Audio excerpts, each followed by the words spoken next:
अन्न व औषध प्रशासन विभागाचे आयुक्त तुकाराम मुंढे यांच्या पथकांकडून टपरी चालकांवर कारवाई केली जाणार असल्याची माहिती टपरी चालकांपर्यंत पोहोचली आणि त्यामुळे टपरी चालकांचं धाबदण आणलंय। परळीमध्ये पानटपऱ्या बंद असल्याच्या बातम्या बीडपर्यंत पोहोचताच दुपारी बीडमधल्या पानटपऱ्यांना कुलूप लागलंय। आढावा घेतलाय आमच्या प्रतिनिधींनी, पाहूया।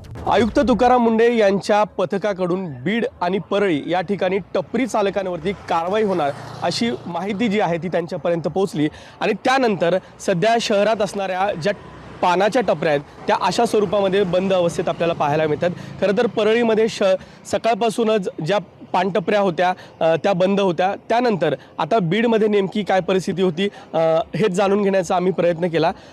अतिशय गजबजलेला असलेला हा परिसर आहे ज्या ठिकाणी या पानाच्या टपऱ्या आहेत, परंतु या टपऱ्या या ठिकाणी बंद अवस्थेत पाहायला मिळतात कारण की या टपरी चालकांना आयुक्त तुकाराम मुंढे यांच्या पथकाकडनं कारवाई केली जाईल अशी माहिती ती त्यांच्यापर्यंत पोहोचली होती आणि त्यानंतर या टपऱ्या ज्या आहेत त्या बंद अवस्थेत पाहायला मिळतात। एकंदरीत जर पाहिलं तर या टपरी चालकांवरती कारवाई होईल तेव्हा होईल, मात्र या कारवाईच्या धास्तीनं आता हे टपरी चालक यांचे धाबे दणाणलेत असं म्हटलं तर वावगं ठरणार नाही।